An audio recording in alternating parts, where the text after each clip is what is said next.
Aleluia, irmãos. Irmãos, acho que pode vir, Gilberto. Acho que a maioria já conhece o Gilberto, né? Estava lá em missões na África. E hoje ele vai trazer uma palavra de poder. Mas eu gostaria que a gente ficasse de pé, orasse por ele, pela Inês, né? Pela obra que eles vão fazer aqui agora, estando de volta. Que Deus abençoe. Amém? Vamos estender a mão e abençoá-lo.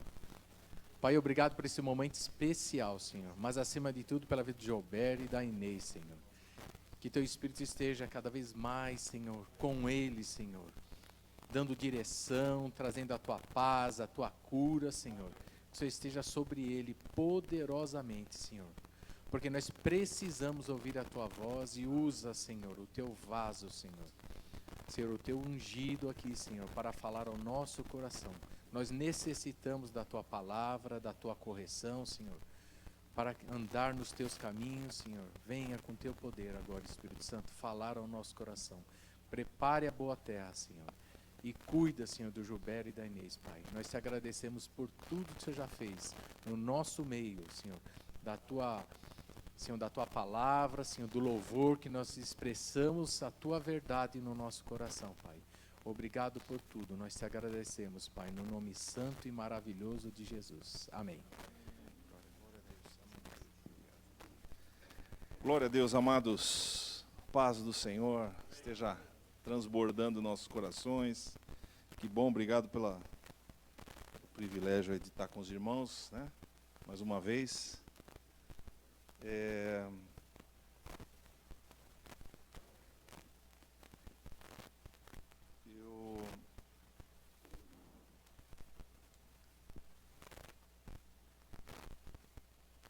Os irmãos sabem, nós voltamos, né? Da África já, estamos aqui. Propositadamente, né?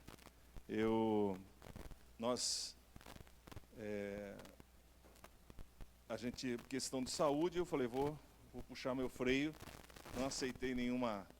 Queriam me oferecer a capelania do CRE, as duas capelanias, né? E talvez ajudar em alguma coisa. Eu falei assim, irmãos, eu preciso me restaurar, né? A Inês, que veio no pique, resolveu continuar. E logo já foi absorvida lá na direção do CRE, novamente. Mas há uns 2 meses atrás, quem não aguentou foi ela, né? E aí nós fomos repensar, né? Bom, por que está acontecendo isso e tal? E eu parei um pouco. Eu já sabia, teoricamente, que missões não é uma coisa simples. E quando você passa em outra cultura há muito tempo, quando você volta, a adaptação tem um custo. E tinha uma questão minha que era uma questão de saúde, eu estava recuperando. Mas a Inês, nós não achamos, se ela estava disponível, ela continua aqui como se estivesse normal, mas não era. Havia um cansaço, uma dificuldade de adaptação, e eu fui ler um texto de um pessoal especializado em missões, sobre a reentrada de missionários, né? E ali eu olhei, li aquele texto, eu falei assim, como é que ele sabe disso, da minha vida, né?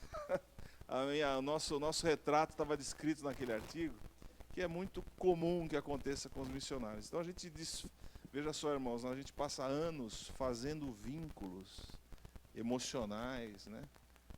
Pessoais, vínculos geográficos, né?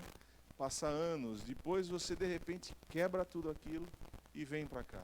Chega aqui, você tem que fazer vínculos novamente, porque fazem 4 anos que a gente tinha desfeito os vínculos de proximidade, né, o dia a dia, tudo não tem mais, você tem que fazer de novo. Isso tem um custo para a readaptação. Então a Inês teve que parar o CRE, né, teve até um afastamento médico, mas já está bem, está restaurando-se, né? E nós viemos desse tempo. Essa palavra de hoje foi uma palavra que Deus impactou minha vida nesse período, porque acho que eu devo ter falado quando estive aqui a última vez, eu estava escrevendo um livro sobre uma cura que ocorreu em nossa família, que foi o motivo da gente se converter, de muita gente conhecer a Deus e conhecer a Cristo. E Então essa palavra tem muito a ver com esse momento nosso e também com a nossa responsabilidade. Bom, voltando aqui, nós ainda estamos de molho, né? E graças a Deus pelo apoio dos irmãos, o apoio desta igreja, que nos possibilita, né, essa restauração. Aí eu fiquei sabendo, li sobre isso, os irmãos alguns já tinham me falado aqui, o próprio Ricardo já tinha lembrado, que algumas igrejas que trabalham com missões, né, os missionários ficam 3, 4 anos, até 5 fora, eles chamam o missionário, vem, fica lá uns 10 meses, até um ano, de molho em algum lugar, se restaurando, ou fazendo algum curso, acalmando um pouco a cabeça, normalizando a vida, trata da saúde, trata de tudo, depois volta, fica mais um tempo, né? Então, queira Deus que eu possa estar restaurado para depois uma outra etapa, porque não pode parar, certo? A gente já está de olho no futuro, mas o Senhor é quem decide essas coisas para nós. Então, graças a Deus, quero agradecer o apoio de todos os irmãos e partilhar essa palavra que tem muito a ver com o nosso, esse impacto que Deus trouxe por uma geração que conheça a Deus e as suas obras.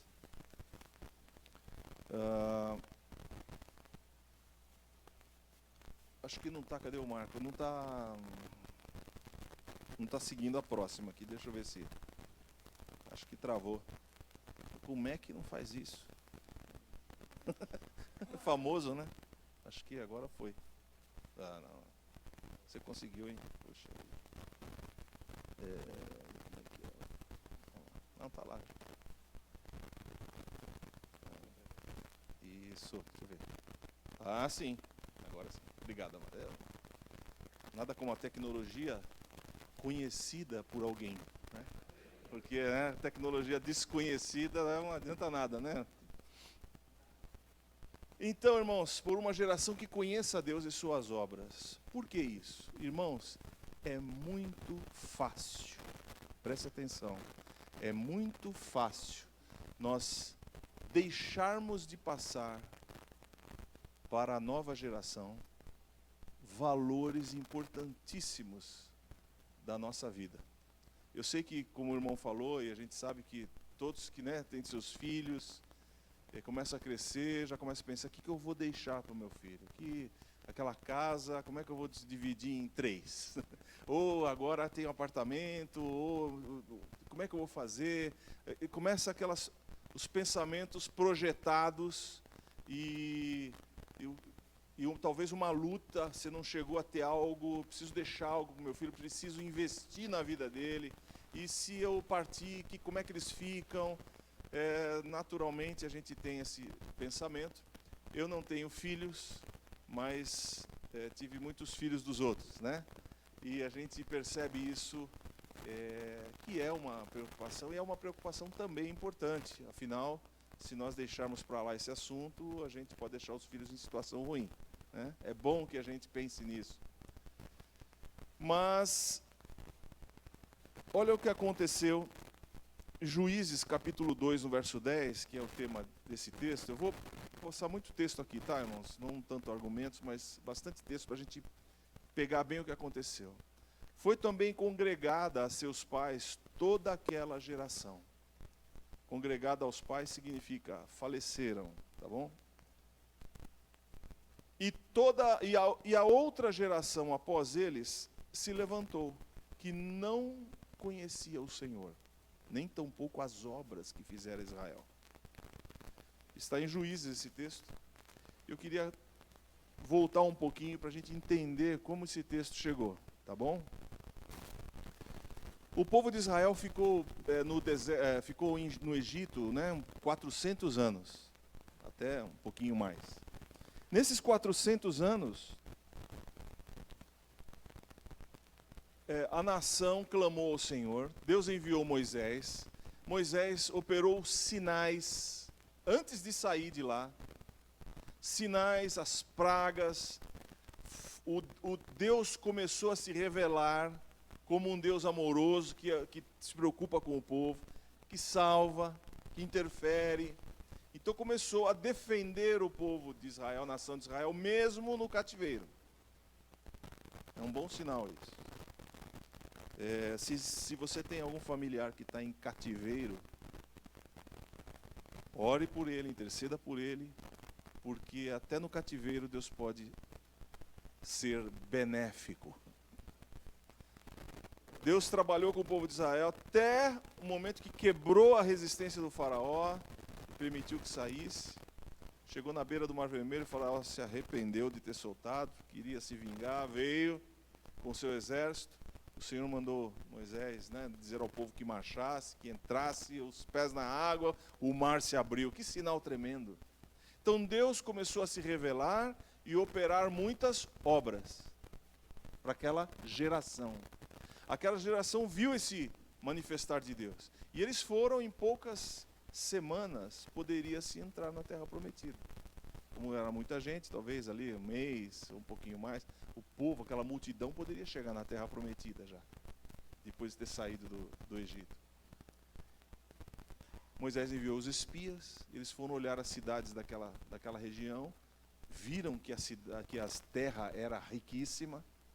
Deus falou, eu vou dar essa terra para vocês, a terra é riquíssima. Trouxeram um cacho de uvas carregado por 2 pessoas. Então eles deram um relatório, relatório, a terra é boa, a terra é maravilhosa, olha aqui, trouxemos as coisas. Tem uma coisa, nós nos sentimos como gafanhotos perante aquele povo. Tem gigantes, eles são armados, eles estão, olha, nós não vamos conseguir. Não vamos conseguir entrar nessa terra. O povo recebeu essa palavra. Josué e Calebe, como vocês sabem, se levantaram e falaram, não, se Deus nos deu, eles são o nosso pão. Vamos lá e vamos nos alimentar. Deus vai nos dar vitória. E o povo já queria até apedrejá-los, porque não vai dar. Então Deus interferiu e falou, vocês, essa geração, não vai entrar então. É assim que vocês decidiram, essa geração não entra. Só Josué e Calebe. Os filhos de vocês é que vão conquistar a terra, que eu prometi dar a vocês. Tá bom? Aí sim passaram 40 anos no deserto. 40 anos no deserto ali, e Deus fazendo sinais, ok? Quando os 40 anos passaram, os filhos cresceram no deserto, cresceram fora do Egito. Josué e Calebe, Moisés faleceu, Josué assumiu a direção como líder do povo e falou, agora vamos tomar a terra. E aí sim, eles entraram e começaram, como Deus havia dito, os filhos, porque toda aquela geração que disse, não vamos entrar, morreram no deserto. Depois que morreram, os filhos crescidos entraram na terra e tomaram a terra. E cada um foram tomando as principais cidades, porque Deus havia dado aquela terra para eles. Queria lembrar para você que Deus não é injusto. É lógico, mas pode ficar, como é que Deus pode ser injusto? Pegou aquela terra, tirou os povos e deu para outra. Deus, como é que foi? Qual foi o critério de Deus? Foi um critério poderoso. Porque Deus chegou para Abraão e falou assim, olha, a sua descendência vai peregrinar nessa terra que você está pisando 400 anos. Ou melhor, essa terra que você está pisando, eu vou dar para você, para a sua descendência, tá bom? Só que não vai ser agora.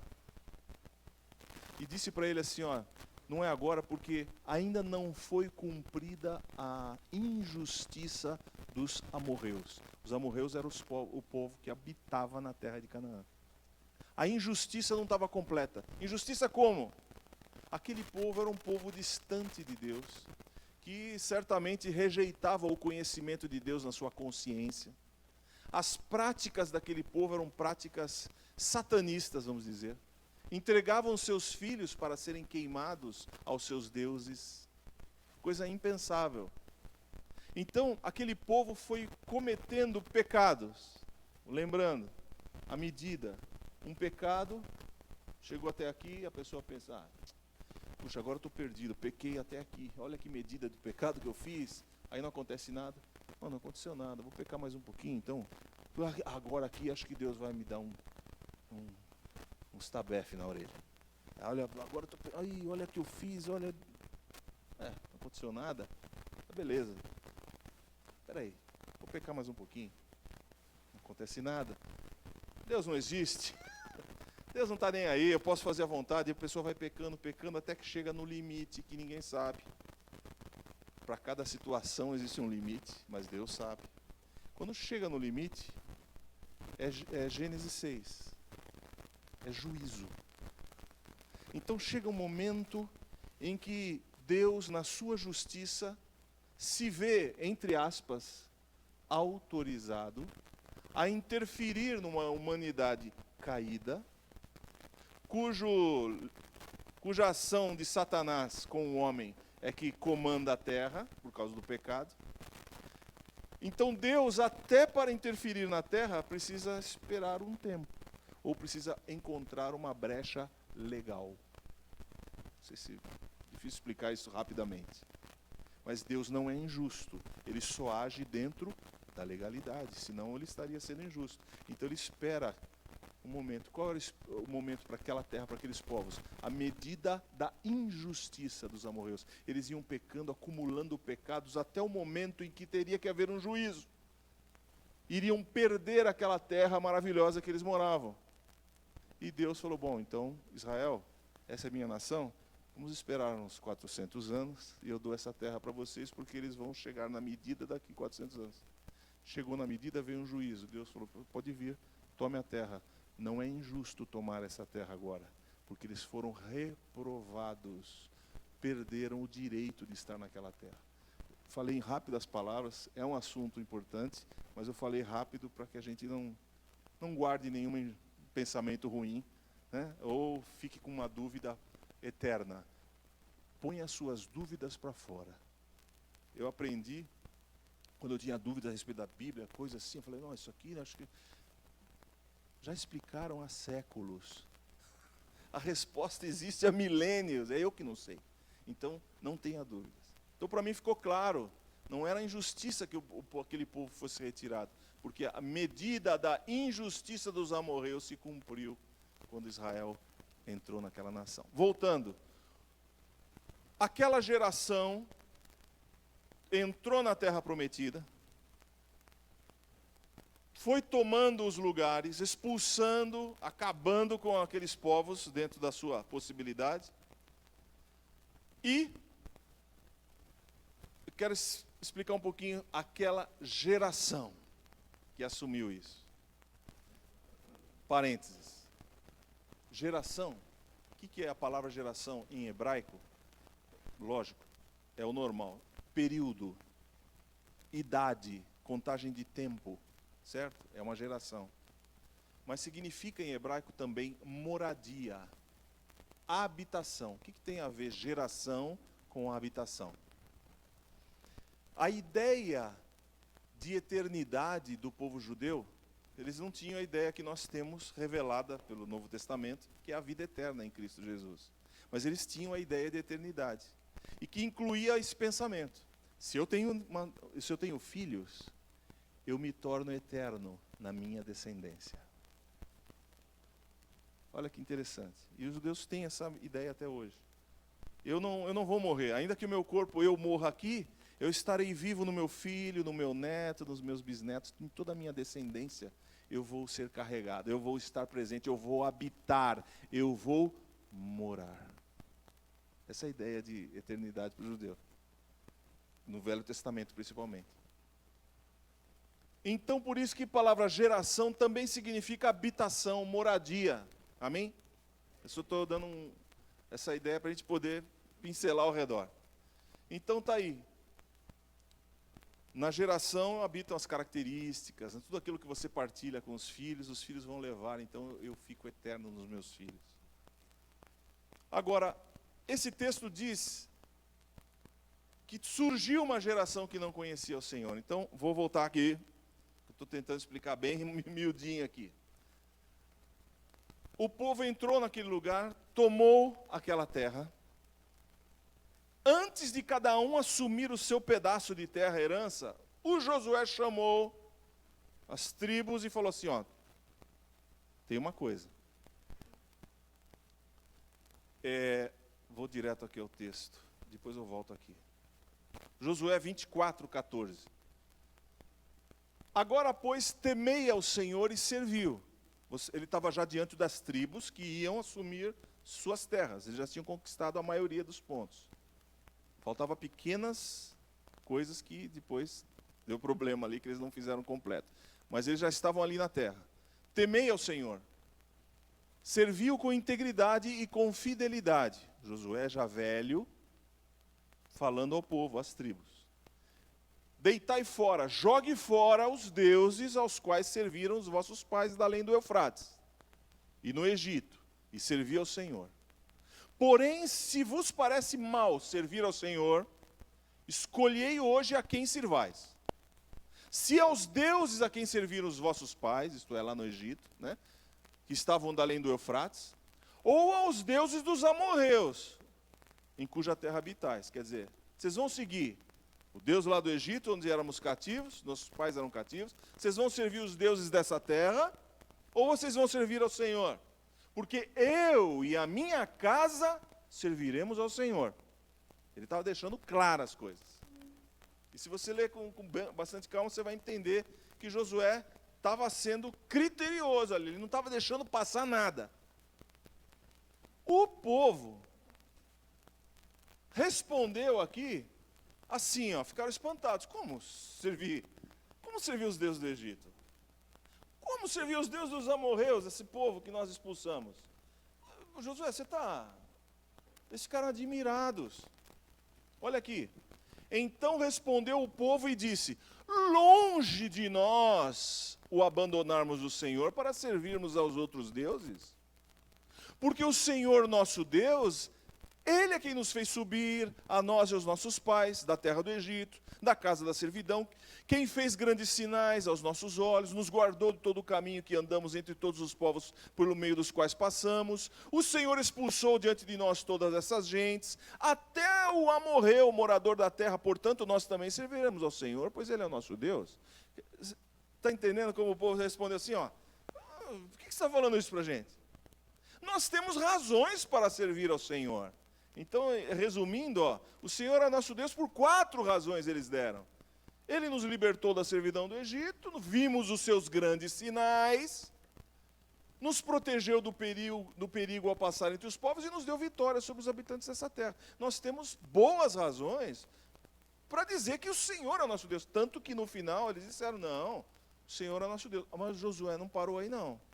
O Josué estava dizendo assim, ó, se vocês vão assumir o compromisso com Deus, assumam completo.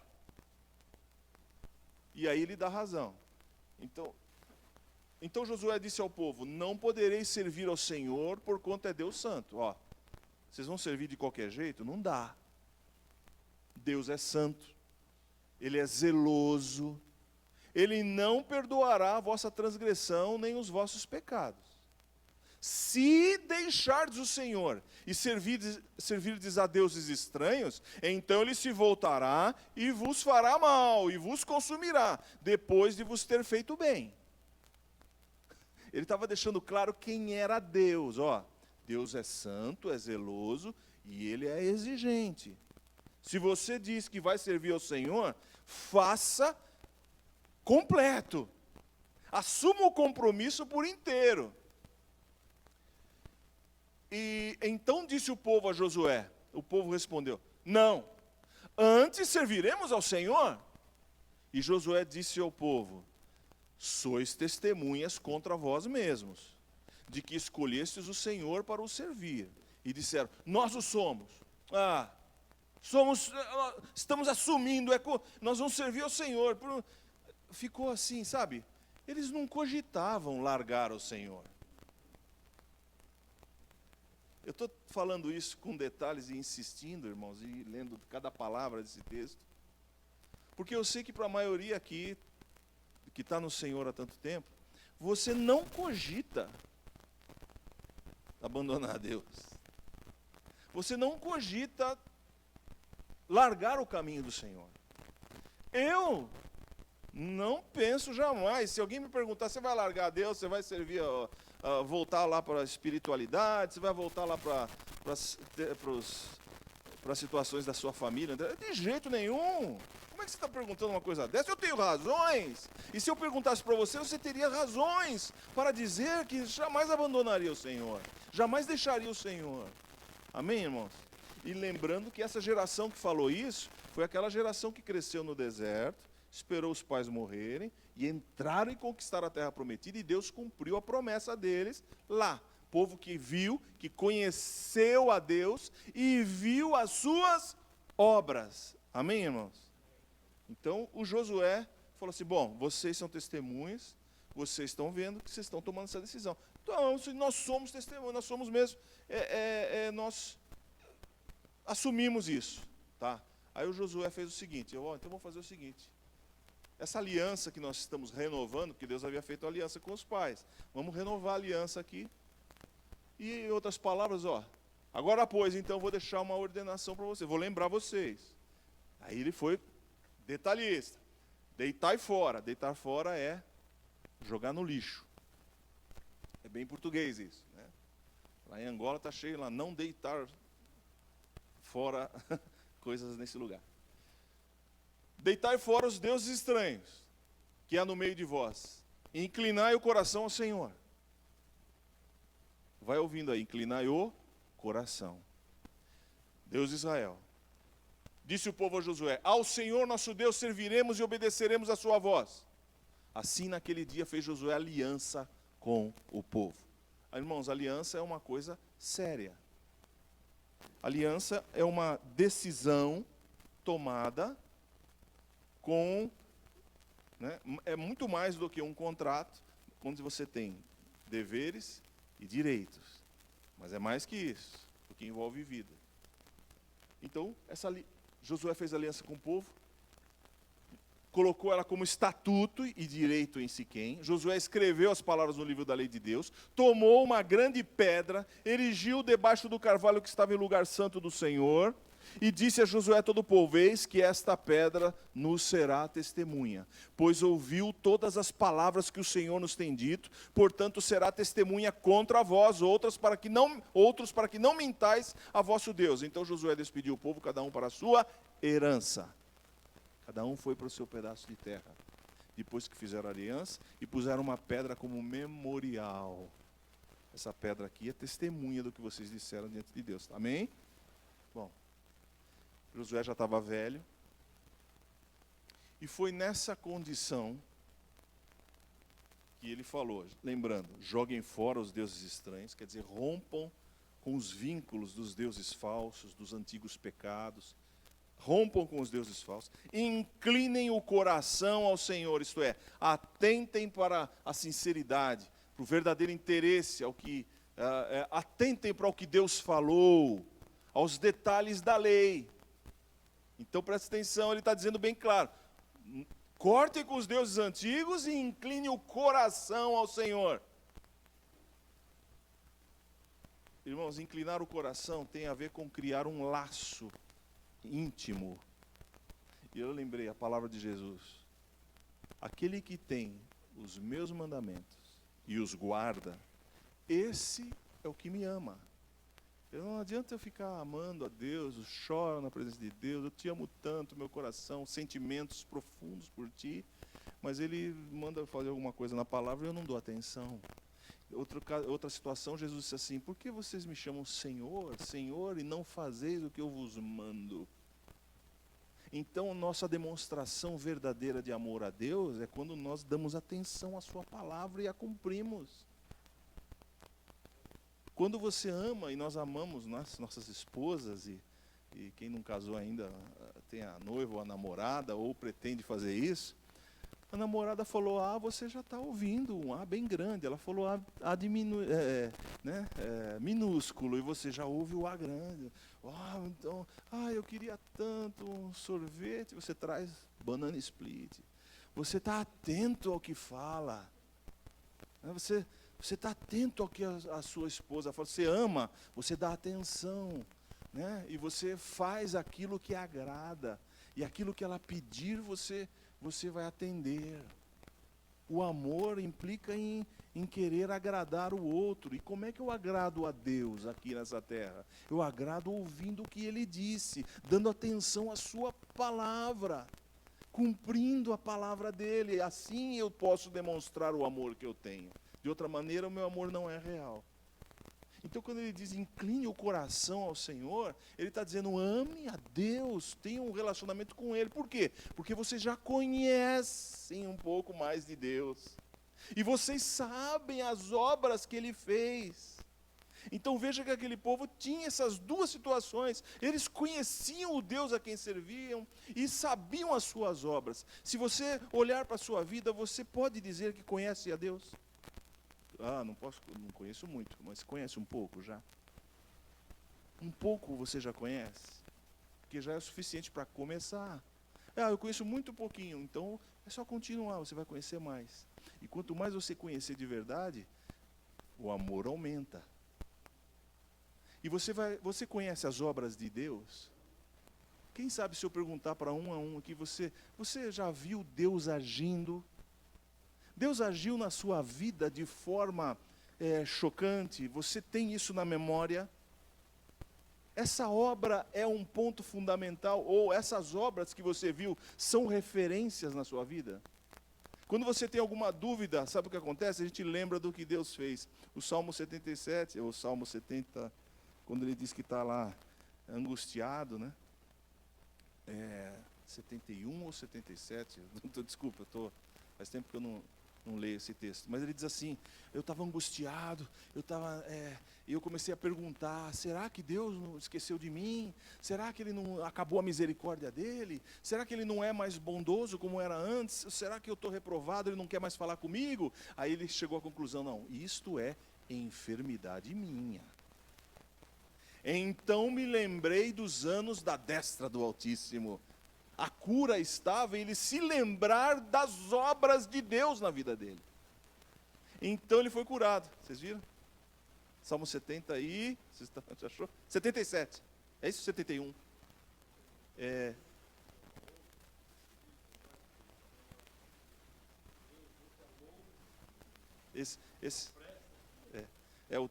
A ideia é outra, mas acho que o 77 é que dá o... Isso. No dia da minha angústia. Tal. E mais adiante, de noite, isso mesmo, embora seja o mesmo assunto, o 71, eu estendi minha mão de noite, ele estava desesperado. Será que Deus não vai me ouvir? Será que Deus acabou a sua benefício? Acabou o estoque de bondade dele, bem na minha vez? Aí ele começou a se lembrar das obras que Deus fez. E aí ele foi sendo curado. Salmo 77 é importante isso. Antiguidade. Eu voltei no tempo atrás. Irmãos, você tem que ter experiências com Deus. Se você conhece a Deus, se conhece as suas obras, você tem que ter experiências que você possa ter. Marcadas, pontos fortes na sua vida. Falando, olha, no ano de 1980 e tanto, eu tive uma experiência forte com Deus. Sabe por que isso é importante, irmãos? Porque são estas obras que você vivenciou, que você não pode negar, que você vai levar e contar aos seus filhos. Nós vamos entrar nisso. Você tem que dar uma memória para ele lembrar.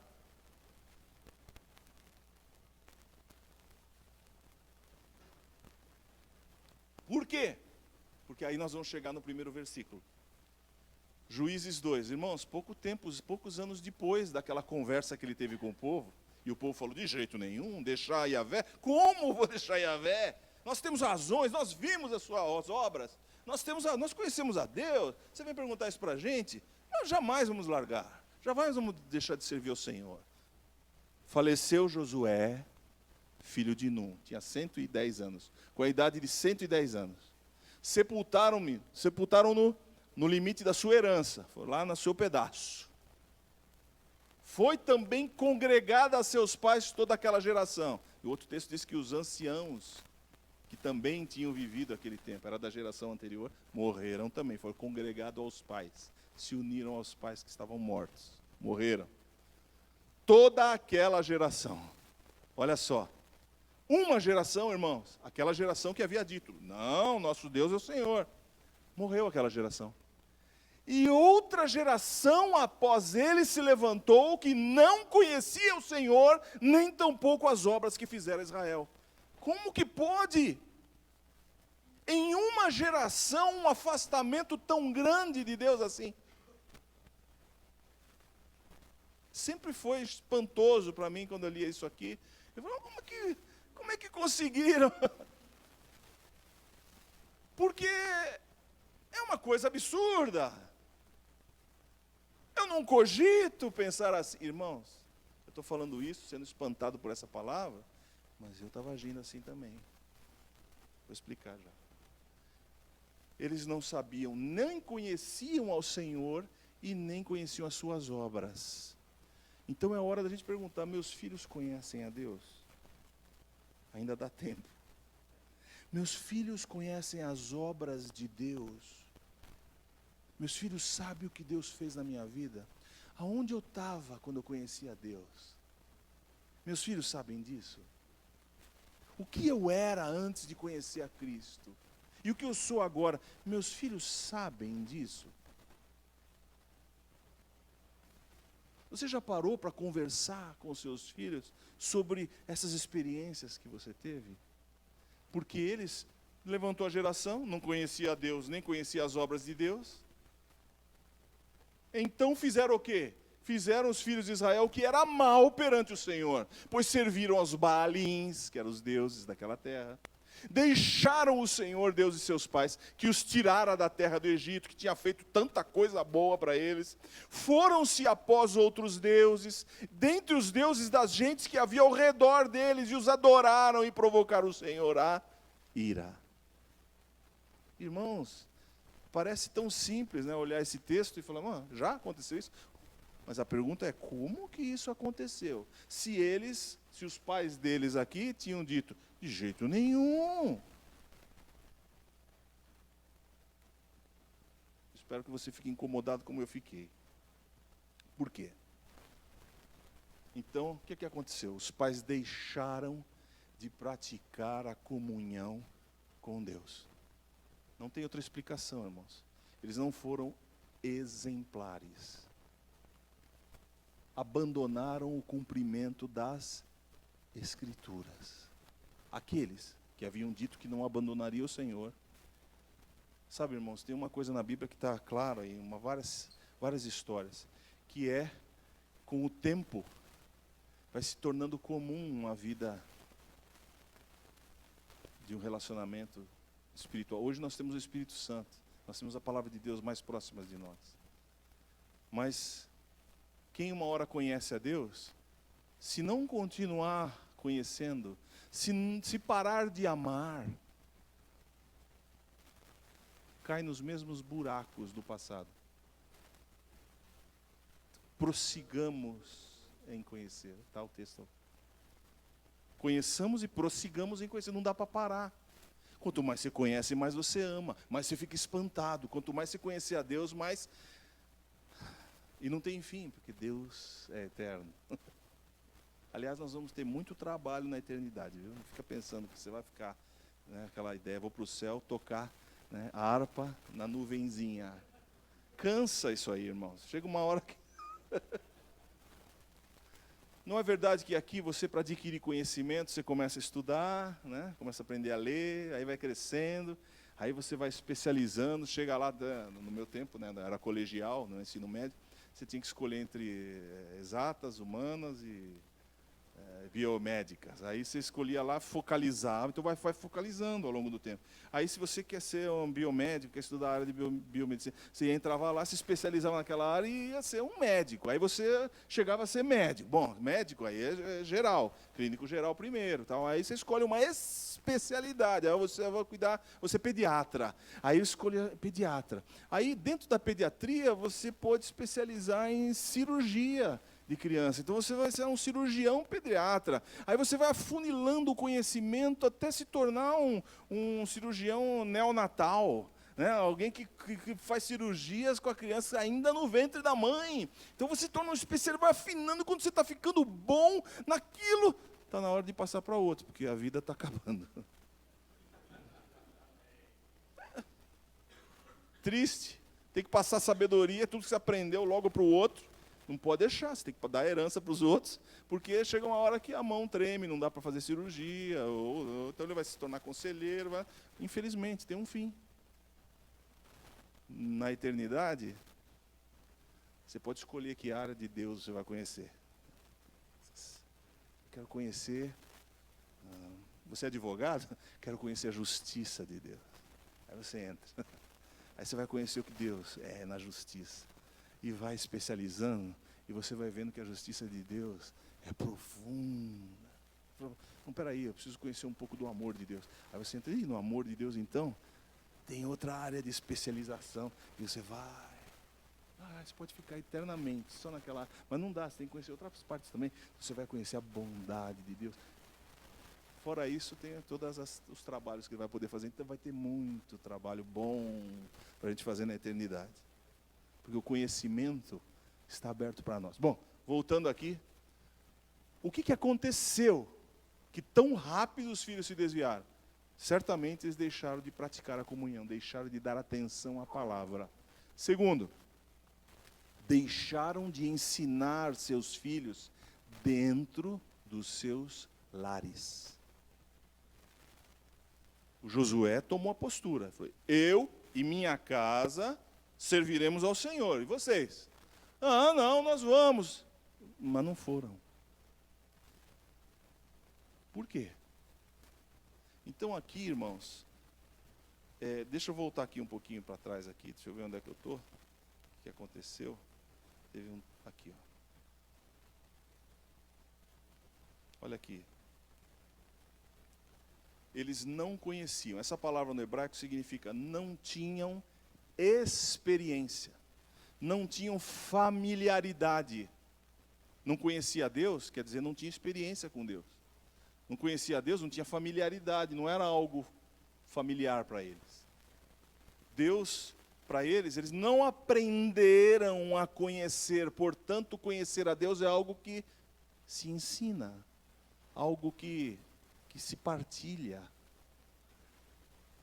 Não conhecer significa não perceber, não ver, não descobre, não discerne, não discrimina, não distingue. Aí, no caso, essa palavra foi aplicada nem a Deus e nem às suas obras. Não é espantoso, irmãos? Eu vou contar um pouquinho, então, só para... Aqui, ó. Olha os textos, um deles você já citou. Isaías 1:3. O boi conhece o seu possuidor. O jumento, a manjedoura do seu dono. Mas Israel não tem conhecimento. O meu povo não entende. Os animais conhecem os seus donos, irmãos. Eu tenho uma cadelinha lá que ela está já velhinha. Então, às vezes, ela não ouve aonde eu estou. Então, às vezes, eu entro aqui numa sala, numa outra coisa, e ela me procura, porque ela não está ouvindo que eu estou naquela sala. Então, ela fica me procurando, vai correndo para lá, para cá. Quando me vê, é a alegria de ter visto a primeira vez. Você está aí, o rabinho babana.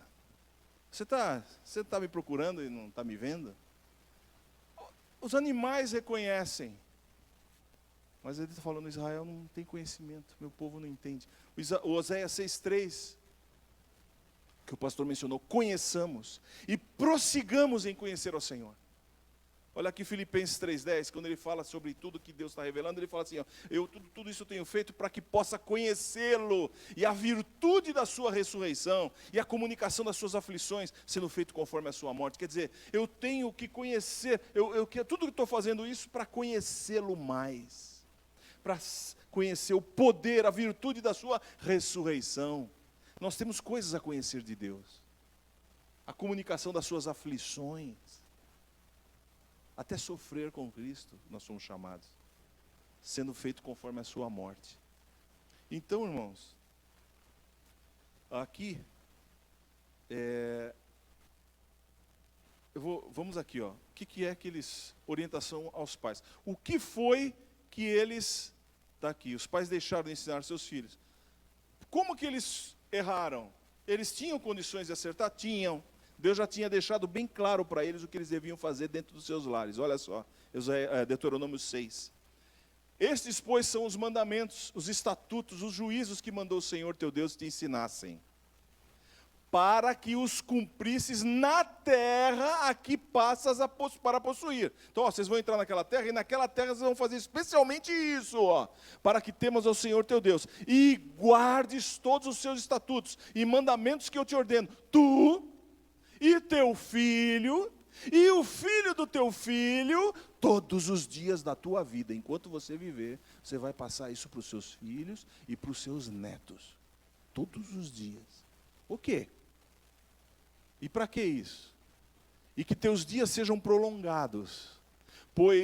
Ouve, pois, ó Israel, e atenta em os cumprires, para que bem te suceda e muito te multipliques na terra que mana leite e mel, como te disse o Senhor, Deus de teus pais. Então ele deixou claro o que tinha que ser feito ali. Não é só para você. Não é só para você dizer, eu conheço a Deus, eu tenho experiência com Deus. Não é só para você dizer, olha, Deus fez muitas coisas em minha vida, eu tenho memórias do que Deus fez na minha vida. Não é só para você, é para o teu filho, e é para o filho do teu filho. E eu ouso dizer, um dos grandes problemas do tempo de hoje é isso. Eu trabalhei em escola, eu vi os filhos dos pastores de outras igrejas, as famílias, os pais eram bênção, trabalhando, amando o Senhor, e os filhos crescendo em rejeição a Deus, mas não era uma rejeição, não era aquela rebelião conhecida da adolescência, era um posicionamento contrário profundo. O que aconteceu? Não é julgamento, é constatação. Amém, irmãos? Os pais não são responsáveis com a decisão que os filhos começam a tomar. Eles são responsáveis pela semeadura no tempo certo de semear. Porque o que vai nascer depois, Deus vai usar. O filho pródigo saiu, o pai não teve o que dizer, tomou a decisão, a culpa não era dele. Ele chorava e orava todo dia. Mas um dia, alguma semente, uma corda pôde ser tocada naquele coração. Um dia uma semente pôde nascer, porque diz assim, que ele caindo em si, abriu os olhos da sua loucura. Né? Essa segunda parte foi eu que disse, mas caindo em si. A segunda parte foi eu que acrescentei, né? É a linguagem minha. Né? O filho caindo em si falou, eu estou sofrendo tudo isso, os empregados do meu pai passam melhor do que eu, comem melhor do que eu estou fazendo agora. Eu vou voltar para o meu pai, vou ser pelo menos um empregado dele, porque eu não mereço mais ser chamado de filho. Então ele já fez o raciocínio dele e voltou para casa. Então, irmãos, nós não somos responsáveis, mas a gente tem que semear para que Deus possa fazer a semente brotar num determinado tempo, ainda que ele se desvie. Salmo 89 é a promessa para os pais. Deus fez um pacto com Davi, esse pacto em Cristo nos chega a nós também. E a promessa do Salmo 89 é assim, lá no meio do Salmo está escrito assim, olha, se os seus filhos se desviarem de mim, e fizerem o que é errado aos meus olhos, eu castigarei com vara, mas de todo não retirarei a minha mão. Por quê? Porque tem uma aliança com você, e você fez o que tinha que fazer. Entende, irmãos? Então vamos lá, Deus deixou claro o que devia ser feito. Quer ver? Mais detalhes. Ouve Israel, o Senhor nosso Deus é o único Senhor. Isso tudo está em Deuteronômio 6 em diante. Amarás, pois, o Senhor teu Deus. Aqui, amar, irmão. Presta atenção à ordem que Deus deu. O Josué falou, joga fora os deuses antigos e inclina o coração. Tem a ver com amor, com intimidade com Deus. Amarás, pois, o Senhor teu Deus de todo o teu coração. Começa aí. De toda a tua alma, de toda a tua força. Estas palavras que hoje te ordeno estarão onde? No teu coração. E tu as inculcarás a teus filhos. Primeiro, o que é? Bom, amarás, pois, o Senhor teu Deus de todo o teu coração. Primeiro eu te ordeno que estarão no teu coração. Não tem como você passar esse valor especial de conhecimento de Deus, e de conhecimento, valorização do conhecimento das obras de Deus para os seus filhos, para os nossos filhos, se nós não tivermos isso no coração. Tinha um casal, se afastaram de Deus, mas tinham os filhos. Então eles faziam domingo, eles faziam questão. Levavam os filhos para a igreja. Vocês têm que ir para a igreja. Entra aí. E eu só venho buscar, pai, mas eu não quero. Entra agora, senão vai ter. Eu faço o que é certo. Aí os filhos entravam e eles iam embora. Eles estavam longe de Deus, mas os filhos tinham que andar. Não estava no coração deles? Vai achar que está no coração dos filhos? Entende, irmãos? Se não tiver no nosso coração, a gente não transborda para os filhos. Por quê? Porque essa palavra inculcar não é colocar na culca. Não, dá a impressão que é para colocar. Inculcar é afiar, deixar fino, para poder introduzir mais fundo. Tem que trabalhar aquilo que você tem no coração e preparar aquilo com carinho, afiar. Uma faca sem afiar não corta o pão. Um bisturi não afiado não corta-se para fazer cirurgia. Uma espada não afiada não alcança, não mata o inimigo. Tem que afiar para fazer efeito. Tem que afiar. E você só afia se tiver realmente no coração, perto de você, na sua mão, e você tiver acesso. Está claro isso? Inculcarás a teus filhos. Você vai saber o lugar certo de colocar. Não é imposição, você tem que... não. Você tem que fazer isso porque eu estou mandando, você tem que ser crente, você tem que ler a Bíblia aí, senão você vai ter... Não é isso. Filho, você sabe uma coisa? Olha, eu amo a palavra de Deus. Deus fala comigo, quando eu estou lendo a Bíblia, Deus fala comigo. Às vezes eu tenho problemas, situações difíceis, eu oro, peço a Deus, abro a Bíblia, e Deus fala comigo. Seu filho vai dizer, mas como assim? Aí você vai contar a tua experiência para ele. Ele vai ouvir aquilo. E no começo, o conhecimento de Deus para os filhos vem dos pais. Ele não conhece a Deus do jeito que você conhece. Ele não conhece as obras de Deus do jeito que você conhece. Ele vai ter que aprender a honrar, ele vai ter que lembrar, olha, Deus fez isso para o meu pai. Deus fez isso para minha mãe. Deus um dia respondeu a oração do meu pai e da minha mãe. Então, acho que para mim também tem. Aí ele vai começar a ter experiências dele com Deus. No momento certo, ele vai conhecer a Deus e vai se alegrar. No momento certo, ele vai ver as obras de Deus, ter experiência e vai dizer, Deus interferiu na minha vida, mãe, pai. Ele vai começar a ter experiência própria dele. Porque você derramou, você inculcou, você afiou e foi colocando no lugar certo, no tempo certo, da maneira certa. Então, irmãos, isso tem uma riqueza muito grande. Estarão no teu coração, tu as inculcarás a teus filhos, delas falarás. É assunto em casa. O teu conhecimento de Deus e as tuas experiências com as obras de Deus são assunto da tua casa. Você pode falar delas, assentado em tua casa, Deus mandou fazer isso. Você vai falar delas andando pelo caminho. Ao deitar-te, ao levantar-te, também as atarás como sinal na tua mão e te serão por frontal entre os olhos. E as escreverás nos umbrais da tua casa e nas tuas portas. Se você fizer isso literalmente na tua casa, sem ter isso no coração, tua casa vai ser chata demais para o teu filho. Ou para a tua filha. Por quê? Porque você vai querer falar de Jesus na hora que ele quer ver, está jogando videogame. Aí vai ser concorrente. Você não está afiando o negócio direito.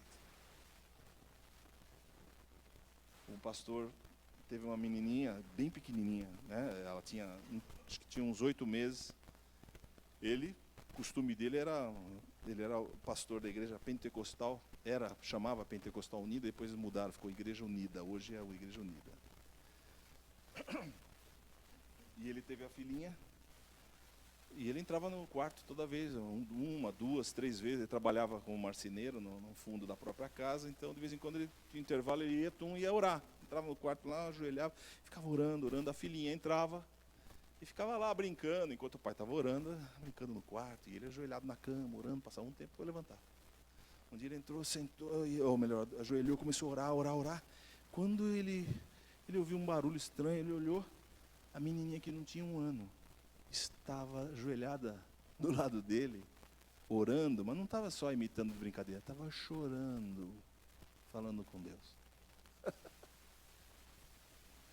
Ele ficou tão espantado. Depois ele contou para a gente, falou, olha, teve uma experiência com Deus. Porque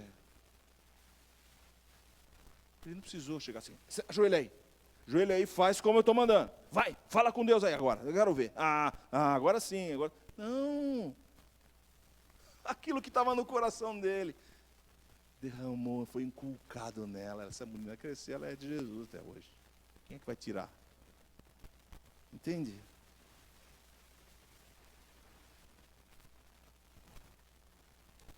Inculca os teus filhos. Inculcar significa afiar, aguçar, ensinar incisivamente, ser perfurado. É uma introdução profunda. Não é uma imposição, não é rachar a lenha, não. É fina. Continuando o mesmo texto. Havendo-te, pois, o Senhor teu Deus introduzido na terra que sob juramento prometeu a teus pais, Abraão, Isaque e Jacó, te daria, está falando quando entrar na terra prometida, grandes e boas cidades, que tu não edificaste, olha o benefício, casas cheias de tudo que é bom, casas que não encheste, poços abertos que não abriste, vinhais e olivais que não plantaste. E quando comeres e te fartares, guarda-te para que não esqueças o Senhor que te tirou da terra do Egito e da casa da servidão. Porque quando a gente fica na boa demais e fica lá tranquilo, a tendência humana é esquecer o benefício de quem veio e de onde veio. A tendência humana, irmãos, infelizmente. Se a gente não estiver atento, se o Espírito não estiver transformando o nosso caráter, a gente reproduz. A questão da ingratidão. Muitos filhos são ingratos para com os pais. E quando os pais ficam na velhice, chegam no tempo da velhice, os filhos... Estive com uma pessoa agora que a gente percebe, tinha que ter mais cuidado, alguém tinha que cuidar mais. Tem condições. Não tem tempo. Vamos fazer o mínimo possível. Enquanto que o dos mandamentos é honra teu pai e a tua mãe, para que se prolongue os teus dias na terra. É o primeiro mandamento com promessa. Quando você tem consciência disso, você faz o melhor, não é? Depois os pais vão embora, a gente fala assim, que bom que eu fiz tudo que eu podia, Senhor. Se eu pudesse fazer mais, eu faria. Então, honra os teus pais agora. Ame os teus pais agora, os teus filhos vão amar você também. Não esqueça de onde você saiu. A gente tem que conhecer a Deus e conhecer as obras dele, porque a gente vai sempre lembrar de que ele é o Senhor. E se bobear, a gente esquece. Deuteronômio 11, repete, vou ler só as partes ali. Ponde, pois, estas palavras, minhas palavras no vosso coração e na vossa alma. É algo íntimo, não é para seguir uma regra externa. Atai-a por sinal na vossa mão. Lembra dela. Os judeus fazem isso até hoje, né? Põe umas caixinhas assim de cor, esqueci o nome daquilo, e enrola na mão, no braço, e enrola na testa aqui, coloca aqui um negócio com uma caixinha, aqui dentro tem um texto bíblico. É para decorar. A gente tem que retomar a decoreba da Bíblia, coisa maravilhosa. Decoreba não, memorização. Atai-a por sinal na vossa mão para que estejam por frontal entre os olhos. Quer dizer, eu não esqueço nunca. Ensinai-as aos vossos filhos, falando delas. Conversa espiritual. assentado em vossa casa, andando pelo caminho, deitando-se, levantando-se. Escreve nos umbrais da sua casa as vossas portas, para que se multipliquem os vossos dias. Os dias vão ser abençoados. E os dias dos vossos filhos na terra que o Senhor, sob juramento, prometeu dar aos vossos pais, sejam tão numerosos como os dias do céu acima da terra, para que os seus filhos sejam abençoados, a descendência seja abençoada. Então, irmãos, a gente hoje vive um tempo em que os pais, alguns pais, chegaram a um tempo já de tem vergonha de orar com os filhos. Vergonha, porque os filhos já estão grandes, já estão, sabe, fala uma coisa de Deus e já faz aquela carinha de muxoxa.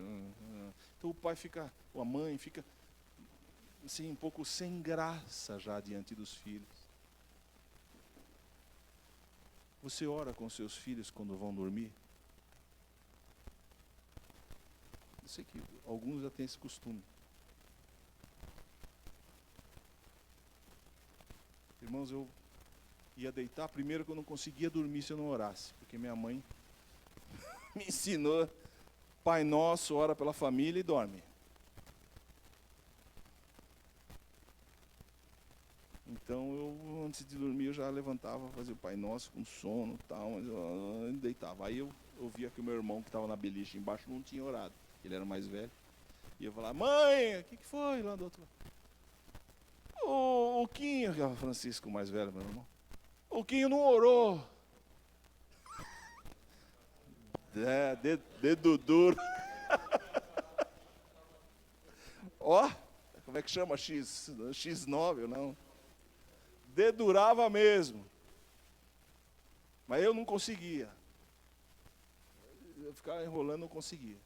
Aí depois que eu orava, deitava, tal, tava lá dormindo, assim, de repente sentia algo quente na minha cabeça, eu dormia em cima, então, quando eu acordava um pouquinho, era a mão da minha mãe, assim na minha cabeça, orando por mim de madrugada.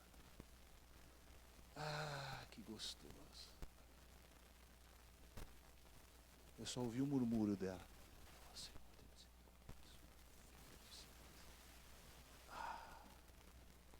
Saudade. Joelhinho marrom, bem escuro, de orar por nós. E por que eu fiquei chocado com essa palavra? Porque de repente eu falei, eu não tenho filhos, né? Acho que eu estou meio despreocupado disso. Eu tenho filho dos outros. Não, de repente eu fui chocado. Por quê? Quando eu tinha 8 para 9 anos, nós fomos morar, não sei se eu contei já essa história aqui, a gente contei em alguns lugares, mas agora especialmente, tendo a ver com essa palavra, repasso. Nós fomos, meu pai morava na Bela Vista, ele era lá do Bexiga, desde criança, das italianadas lá do Bexiga. Então, meu tio tinha estúdio fotográfico ali, na Major Diogo, na Manuel Dutra, ali, aquelas ruas todas ali, era da infância do meu pai. E eu nasci já no Jardim Paulista, ali na Brigadeiro, perto de Ibirapuera. Obrigado, meu irmão. Irmãos, eu tenho até que hora, hein? Até 3 horas da tarde?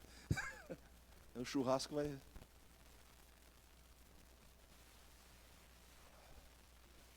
Falta... Aqui, tá bom. Tranquilo, tranquilo. Faz, cumpra a função.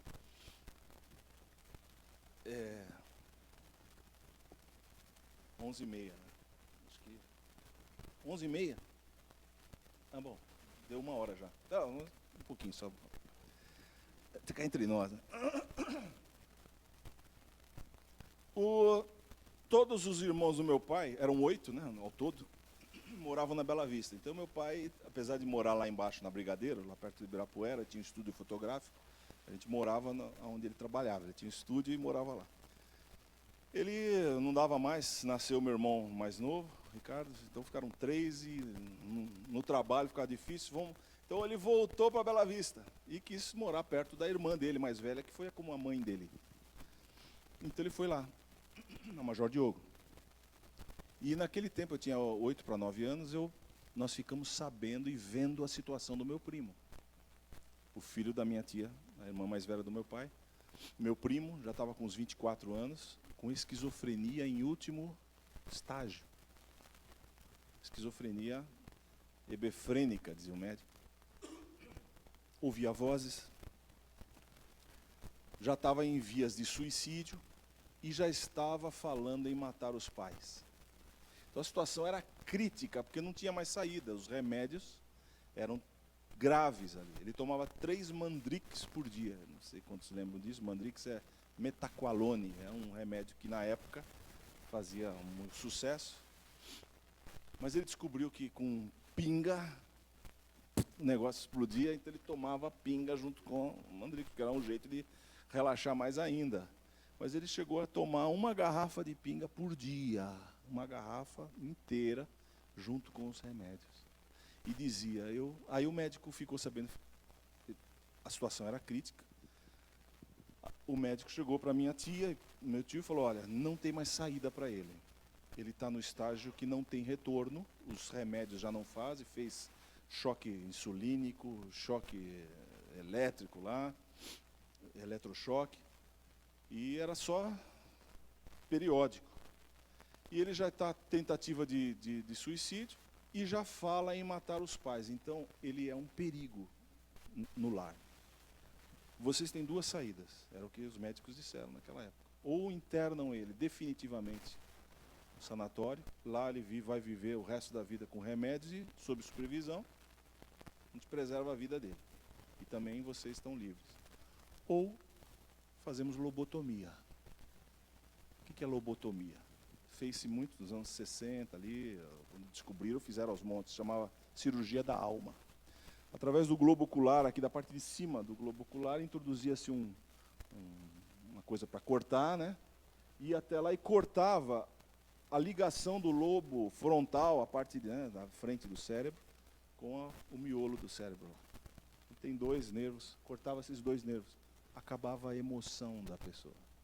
Virava um robô, uma pessoa. E ele, no desespero dele, dizia, eu quero fazer lobotomia, não aguento mais, viver assim, não tenho mais condição de viver. Fomos morar perto deles ali. Tem a ver com isso, né? Já vou chegar.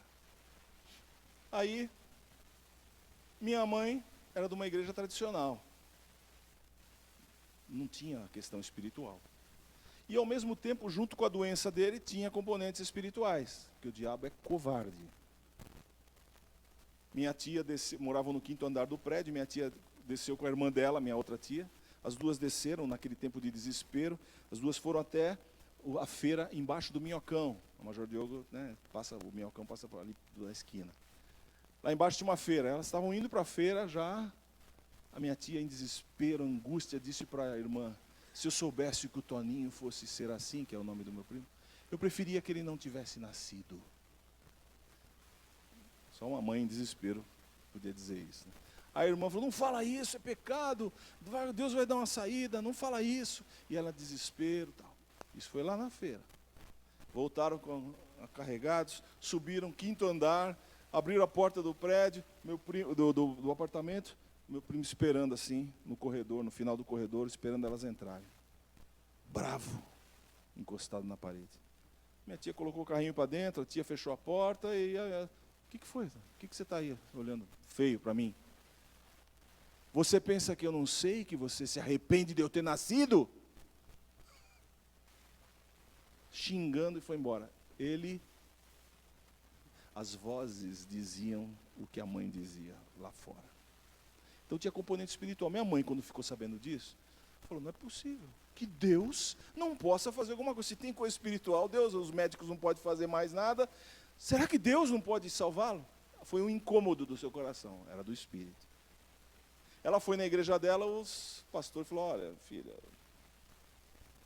mas tem coisa espiritual ali, pastor. Olha, parece espiritual, mas sabe, a psicologia explica e tal. Não tinha solução, isso é um caso de Deus, Deus é soberano e ele está na mão de Deus.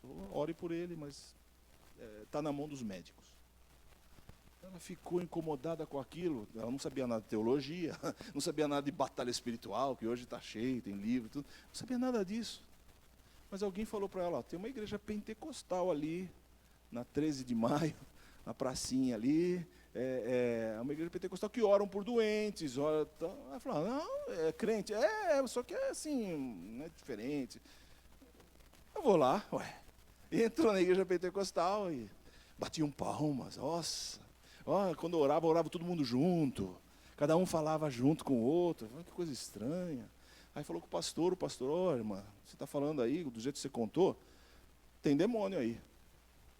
Então, traz a roupa dele aqui que nós vamos orar, põe um caderno de oração, traz fotografia dele, põe no meio do caderno, nós vamos orar aqui na reunião de oração, vamos orar para todo mundo, nós oramos para todos, vamos orar por ele também, pode vir, irmão, pode vir que nós vamos orar, Deus é bom e tal. E aí o pastor parou e falou assim, ó, tem uma coisa, Jesus falou, do jeito que a irmã falou, tem demônio pesado aí. Então, Jesus falou que tem certos demônios que só saem com jejum e oração. Aí ela falou, alguém tem que jejuar por ele, irmã. Então, veja aí. Mas pode vir aqui, nós vamos orar por ele sim, irmã. Aí ela trouxe fotografia, trouxe a roupa. Só que o pastor não falou para ela que normalmente os crentes jejuam 1 ou 2 dias por semana, né? Então ela começou a jejuar todo dia. Ela queria a cura do meu primo. Ela se incomodou. Todo dia parcialmente. Ela não jantava, não comia mais nada, no dia seguinte não tomava café, ia almoçar 2, 3 horas da tarde, o máximo que ela podia. E ela fez um propósito com Deus para curá-lo, e que ela faria isso todos os dias, até que ele fosse curado. Eu vivi. Então era muito comum eu ver que minha mãe não comia, de manhã não tinha mais café da manhã, ia almoçar, punha almoço para a gente, esperava, só depois que ela ia para o quarto, ajoelhava e orava, Senhor, abençoe minha família, entrego esse jejum para a cura do Toninho. Aí ela vinha almoçar. Como ela não sabia quando que Jesus ia curar, ela continuou fazendo. 1 ano. E o meu primo foi totalmente curado, irmãos. 1 ano. Não preciso dizer que na igreja antiga ela não conseguiu ficar, né? Porque de repente ela estava orando, foi cheia do Espírito Santo, começou a falar em línguas, uma coisa estranha, e coisa de dons e tal. E o meu primo, ele andava assim, ó. Ele teve furúnculos, que é um das sintomas da esquizofrenia, são comportamentos estranhos. Ele teve furúnculos aqui, doeu muito, ele passou algumas semanas assim, sem poder fechar a perna, nem fechar o braço. Os furúnculos saíram, curados, meses e meses depois ele ainda andava assim. Pode andar normal. Não saía de casa. Como ele não saía de casa, minha mãe ia para a igreja fazer oração, e eu acompanhando. Saía de lá da igreja, vinha, entrava. Ô, Toninho, tudo bem? Olha, eu fui lá na igreja e o pastor leu esse versículo aqui, ó, e abri a Bíblia e pá. Ó, cantamos esse hino, abri a harpa cristã. E cantava com ele. Cantava. Minha mãe tinha uma voz boa, cantava. No começo ele achou estranho, né? Mas depois ele já estava cantando junto. Irmãos, eu tenho tudo o que aconteceu. Tem casos. Tudo o que aconteceu. A irmã dele se converteu. A mãe dele se converteu. O filho da irmã, meu outro primo de 2º grau, se converteu. A família viu a mudança e a cura do meu primo. E acontece aquele negócio, quando tem alguma coisa ruim na família, alguma coisa viveu uma situação ruim, a pessoa melhorou, vamos virar a página, não vamos nem falar mais sobre aquilo. A gente nem mais conversava sobre aquilo. Nunca mais eu pude chegar para o meu primo e falar assim, você lembra quando você estava ruim? Você lembra quando as vozes diziam para você se jogar da janela? Eu não tinha, porque vira a página, a gente não quer mais falar sobre isso. E eu lá em Luanda, nesses últimos semestres lá de 2018, acordei e falei, meu Deus, minha mãe já morreu? O meu primo que foi curado já morreu. A esposa dele não sabe porque ela conheceu ele depois que ele estava bom, porque depois ele casou e ainda teve uma filha. A filha não sabe o que o pai passou, com os detalhes que eu sei. Aí eu comecei a ligar para minha prima e falei, você lembra assim, caso assim, assim? Falei, não lembro disso não. Falei, meu Deus, só eu lembro. Só eu vejo, só eu enxerguei. Você tem ideia da loucura da coisa? O meu primo... Um dia minha mãe foi visitá-lo, ela começou visitando ele no quarto, porque ele não saía de casa há anos. E ela foi lá e começou no quarto e lia a Bíblia, falava, como é que você está? Ele falou, tive um sonho ruim hoje, eu sonhei com um cara que me perseguia, era um cara horrível, era um cara horroroso, me perseguia, eu fugia, não conseguia me largar, uma hora eu cansei e falei assim, quem é você? Por que você está me perseguindo? Qual é o seu nome? E ele me disse, meu nome é Orco. Para mim, que era criança, o máximo mais próximo era porco, né? deve ser um espírito de porco mesmo. Minha mãe falou, ele deu nome, então vamos orar e vamos expulsar. Aí orou e tal, minha mãe orava já e já mandava embora e tudo. E né, sempre que podia, estava lá. E ele começou a se abrir e contava as coisas íntimas para a mãe, porque os outros já não acreditavam muito no que ele falava. Irmãos, há 10 anos atrás teve o filme eu estava lendo o C.S. Lewis, uns livros, e descobri que o C.S. Lewis foi ajudado a se converter, porque ele era ateu, por um outro companheiro que era professor lá em Oxford, que era o J.R.R. Tolkien. O Tolkien escreveu O Senhor dos Anéis e mais um monte de coisa. O Senhor dos Anéis é a obra do Tolkien, e depois eu soube que o C.S. Lewis ajudou o Tolkien na construção da história do Senhor dos Anéis. Eu fiquei interessado naquilo, puxa, então ele se converteu, eu peguei e comprei o livro. Um calhamaço assim, da saga do Senhor dos Anéis.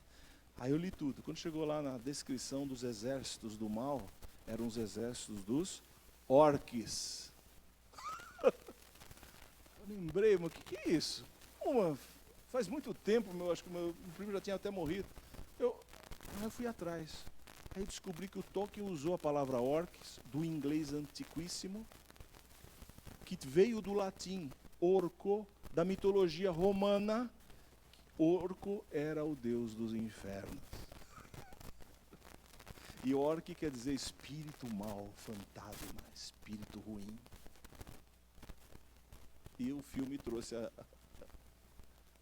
Olha, escrevi o livro, irmãos. Descrevi tudo. E descobri nas minhas memórias o sentido daquilo tudo.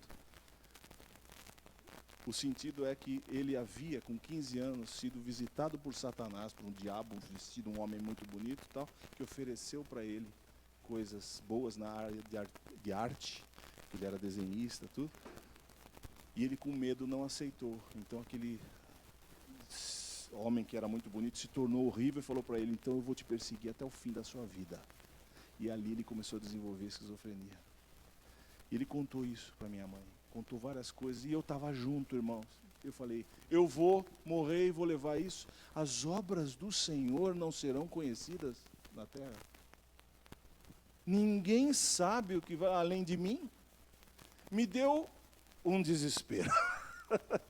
Eu fiquei desesperado, eu preciso contar isso para o mundo, eu preciso mostrar o que Deus fez na vida do meu primo, como que uma pessoa que não fez curso de teologia, não fez curso de batalha espiritual, não sabia nada, resolveu orar e jejuar por alguém e Deus libertou. Então aquilo fez sentido. Eu acabei o livro já, estou expondo a alguns irmãos e estão fazendo revisões e tudo mais. Em breve vai sair o livro. Eu contei, não é tão grande, 100 e poucas páginas. Mas irmãos, eu dei conta, é muito fácil não contar as obras do Senhor para as nossas descendências. Nem a minha família sabe. Os mais velhos não se lembram. Quem viveu já não fala mais no assunto. E eu que estou aí falando de Deus para todo mundo, também estava deixando para trás. Quantas vezes você já parou com seu filho e contou uma história da sua experiência com Deus para ele? Eu sento aqui, afia, ora a Deus, prepara um momento, senta aqui, eu vou contar para você. Se eu tivesse filho, aliás, eu contei para os outros, né? Para o filho dos outros, mas eu ia contar para o meu filho especialmente isso aqui. Uma vez eu estava trabalhando, eu era propagandista, né? Propagandista de laboratório, aquele chato que entra na sua frente quando está na hora de você entrar na consulta, entram uns 3 assim, e você fala, não é possível esses caras. Eu era desses. Carregava aquela mala enorme, cheia de amostra grátis, né? Eu terminei minhas visitas e falei, vou embora cedo hoje, era um pouquinho antes das 5 da tarde. Terminei tudo, meu relatório está pronto, o ônibus vazio, agora mesmo, entrei no ônibus, só tinha um lugar para sentar, sentei. Sentei, coloquei minha malona assim no meu joelho, daqui eu vou, né, depois eu começo a encher. Aí, não deu, acho que 5 minutos, tinha do meu lado uma loira, né? Uma loira com tomara que caia. Eu tinha 18 para 19, então eu estava na força dos meus hormônios, né? aquela mulher com tomara que caia, uma loirona tudo, olhos bem claros, assim, um batom bem vermelho na boca. Uma senhora já, mas bonitona. Eu olhei de lado e tal. Ela estendeu o braço e começou a fazer um carinhozinho aqui, começou aqui. Isso aqui, um carinhozinho. Opa, peraí. Aí foi e queria encostar o cotovelo dela mais aqui embaixo, tal. Aí ferveu, né? Em todos os sentidos, os dois lados, né? Ferveu, falei, meu Deus, e agora? Aí veio na cabeça. Olhei na mão dela, casada. Falei, isso é adultério, Senhor. Se eu entrar nessa, se eu permitir esse pensamento, isso é adultério. E começou uma luta. Um lado dizia, choveu na tua horta, meu amigo. Agora que, né?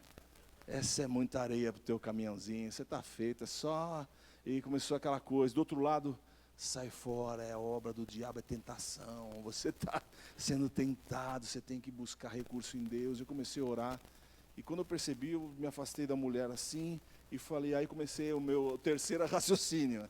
Se eu levantar agora, eu fico com vergonha, porque por que eu vou ficar de pé agora sozinho? Só eu, com o meu malão, e saindo do lado da mulher. Se alguém estiver enxergando isso, vai dizer que eu estou com medo de mulher, e aquela coisa, Senhor, eu preciso de uma saída honrosa aqui, e eu não quero mais ficar aqui, Senhor, me ajuda, Senhor, tem misericórdia. Abri minha mala, peguei um Novo Testamentozinho, era um livro do Evangelho de João, falei, aqui tem a mulher adúltera, deixa eu achar, espera aqui, opa, achei, dobrei assim, comecei a ler, e a mulher de vez em quando, ia lá com o cotovelo, quase me encostando aqui.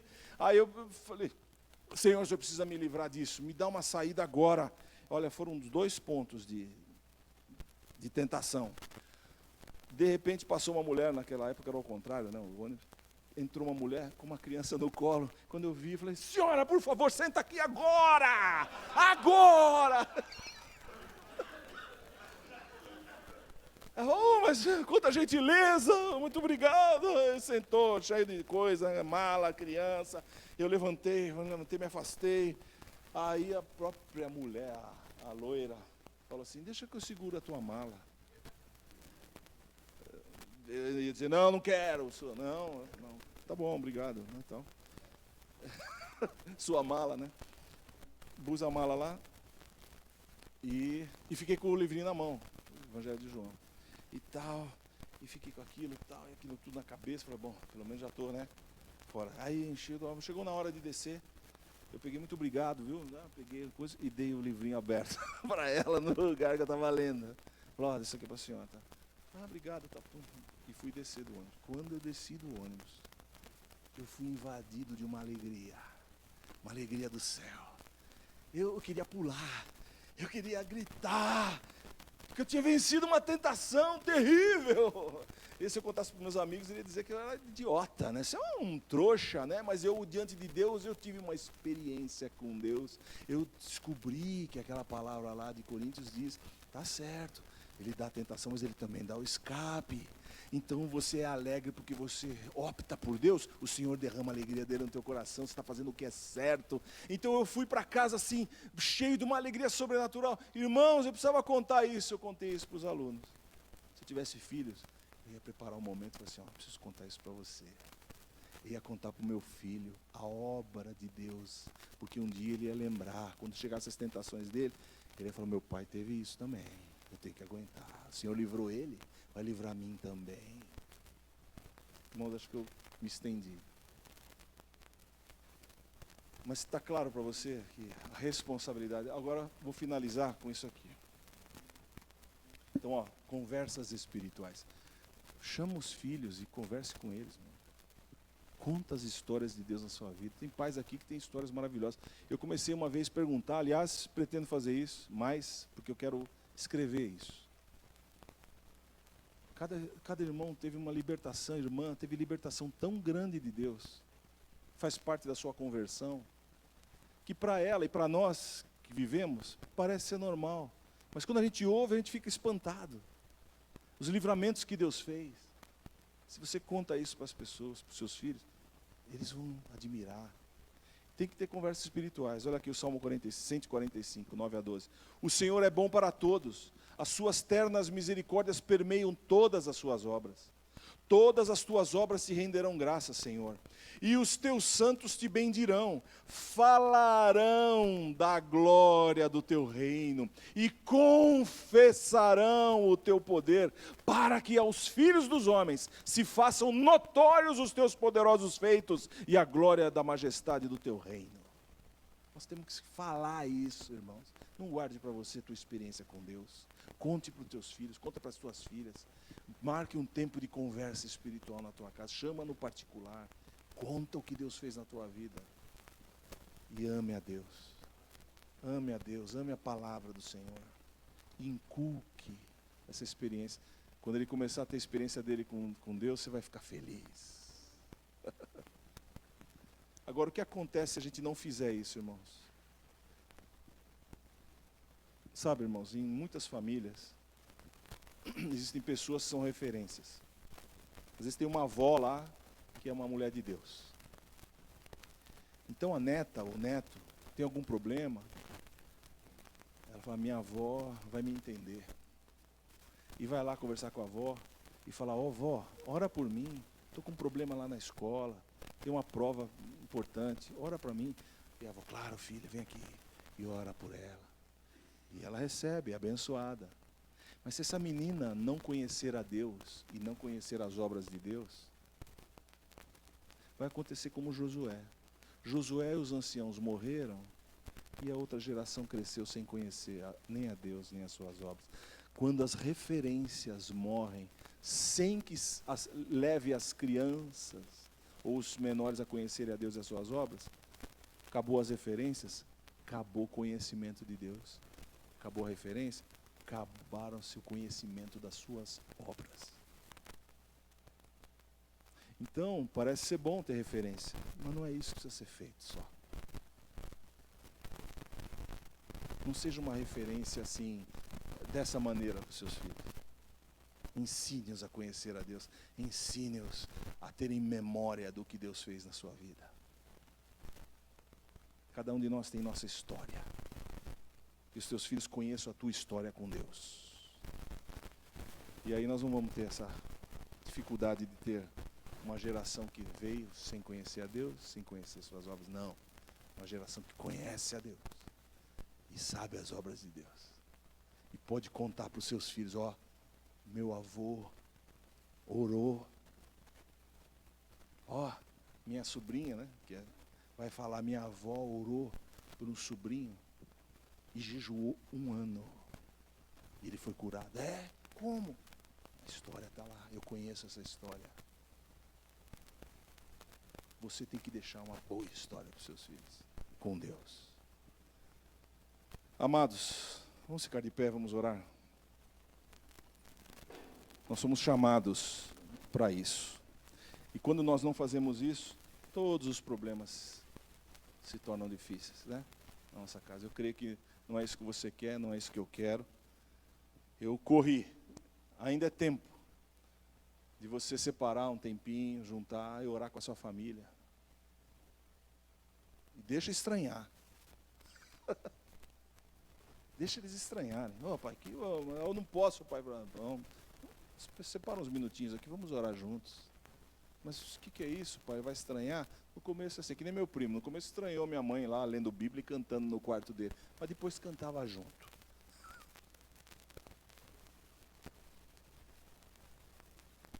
Pai amado, nós temos uma herança riquíssima, Senhor, para passar aos nossos filhos.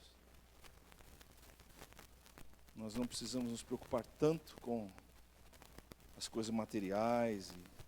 Tudo isso ocupa o nosso tempo, nosso pensamento. Mas, Senhor, nós devemos nos preocupar em passar o nosso conhecimento de Ti para os nossos filhos. E para os netos também.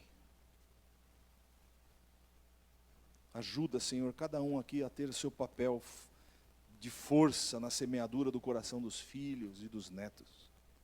Nós não queremos passar esse tempo de vida, Senhor, sem que o Teu conhecimento seja transbordado no nosso coração para o coração deles. E as histórias, os memoriais sejam lembrados. Senhor, muitas vezes na Bíblia nós vemos que Eles faziam memoriais, tiravam pedras. Josué tirou pedras do meio do rio e fez um altar e disse: quando seus filhos disserem: que são essas pedras? Vocês vão dizer: o Senhor nos fez passar com pés em seco por este rio. E aquelas pedras eram a prova. Senhor, muitos aqui tiveram experiências fortes contigo. Outros tiveram experiências de livramento, experiências de conversão, experiências de conhecimento teu. Por alguma razão te conheceram, te amaram, Senhor, seja pouco ou muito, estão no processo de conhecimento teu. Que esse conhecimento seja do coração derramado aos filhos, Pai. Que não haja dúvida, Senhor, dificuldades na oração com os filhos, que não haja dúvida em oração na hora de comer, na hora de dormir, que os pais se levantem e vão até o quarto dos filhos, não importa a sua idade, e chegar e colocar a mão sobre suas cabeças e declarar a bênção, a proteção, a saúde de Deus no corpo, na alma e no espírito, todos os dias da sua vida, para que, Senhor, eles se alegrem em lembrar desse tempo no futuro. Ah, como é bom, Senhor. Então dá essa experiência aos teus filhos. Tira toda a vergonha, toda a timidez. Tira, Senhor, toda a dificuldade, todo o embaraço, todo o mau hábito que se criou no dia a dia das casas. A distância dos pais para com os filhos. Tira isso, Senhor, porque o Senhor nos chamou para uma proximidade com os nossos filhos, com os nossos netos. E abençoa, Senhor, ensina os teus filhos a afiarem esta palavra que é uma espada, que ela seja afiada, possa ser inculcada nos filhos com sabedoria, Senhor, e seja colocada profundamente no coração deles. Abençoa, dá essa estratégia aos teus filhos. Senhor, obrigado porque o Senhor nos acorda a tempo, e essa é uma necessidade que temos hoje. Obrigado, Pai, nós te agradecemos em nome de Jesus, amém. Glória a Deus, amados. Espero que o Senhor continue a falar a cada um e obrigado pela oportunidade, tá bom? Amém, queridos. Glória a Deus, aleluia. Deus é bom em todo o tempo. Glória a Deus, meu Pai. Carlão, precisa descer com as cadeiras?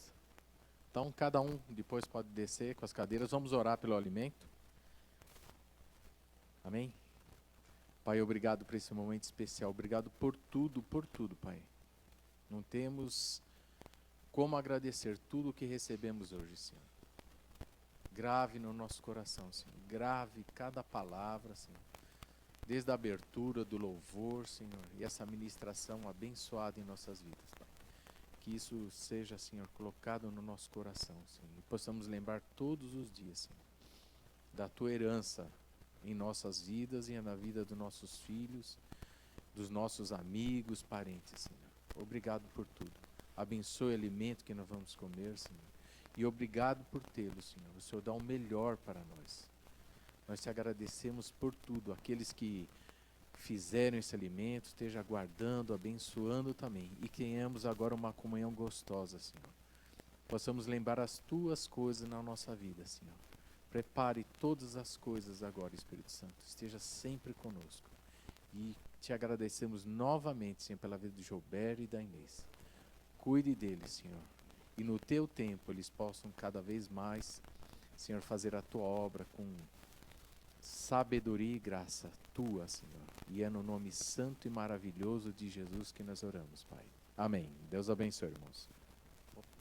Irmãos, eu nem falei, aliás, não estava mais à vontade. As festas de Israel, anualmente, tinha que lembrar uma coisa especial que Deus fez ao povo de Israel, lembram? Tinha a Páscoa, a festa das primícias, a festa das cabanas lá, né? Para relembrar situações, até as festas eram para a memória. Por isso que a gente tem que guardar datas. Guarde datas e fala, ó, nesse dia, tantos anos atrás, Deus fez isso comigo. Vamos agradecer e chama os filhos, amém? Eu vou pregar continuamente. Amém. Glória a Deus, irmãos.